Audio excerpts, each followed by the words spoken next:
എന്തായാലും ഹൈക്കോടതിയിൽ കേസ് പോയിട്ടുണ്ട്. തെറ്റുണ്ടെങ്കിൽ ശിക്ഷിക്കപ്പെടണം, ഇല്ലാന്ന് പറയുന്നില്ല. പക്ഷേ ഇതെല്ലാവരും ഒരുപോലെ തുല്യരാണ് തെറ്റിന്റെ മുൻപിൽ, അല്ലെ? നിയമത്തിന്റെ മുൻപിലാണെങ്കിലും തെറ്റിന്റെ മുൻപിലാണെങ്കിലും എല്ലാത്തിന്റെയും മുൻപിൽ തുല്യരാണ്. ഇപ്പൊ 3 പേര് മാത്രമല്ല, 150 വാഹനങ്ങൾ ഇറക്കിയിരിക്കുന്ന ഈ 3 പേരല്ല, ബാക്കിയുള്ള കൊമ്പന്മാരുണ്ട്. അവരെവിടെ? അവർക്കെതിരെ എന്തെങ്കിലും നടപടി എടുത്തതായിട്ട് നമ്മൾ ഏതെങ്കിലും വാർത്തകൾ കണ്ട? ഞാനെങ്ങും കണ്ടിട്ടില്ല.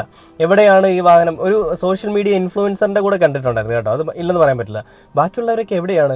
എന്തെങ്കിലും രീതിയിൽ എങ്ങനെയെങ്കിലുമൊക്കെ കുറച്ച് പോപ്പുലറായി നിൽക്കുന്ന ആളുകളെ മാത്രമേ ഇവർ കൊടുക്കാൻ ശ്രമിച്ചിട്ടുള്ളൂ. ഈ കസ്റ്റംസ് ഉദ്യോഗസ്ഥന് ഈ സെലിബ്രിറ്റീസ് എന്ന് പറഞ്ഞാൽ ഭയങ്കര വെറുപ്പാണ്. നമ്മൾ കഴിഞ്ഞ ദിവസത്തെ വീഡിയോ പറഞ്ഞാണ്.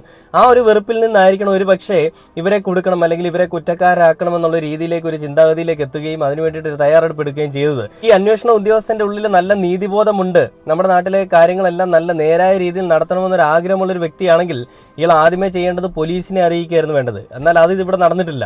പോലീസിനെയോ അല്ലെങ്കിൽ ബന്ധപ്പെട്ട ആളുകളെ അറിയിക്കേണ്ടതിന് പകരം ആദ്യം മനോരമയാണ് അറിയിച്ചത്. മനോരമയല്ല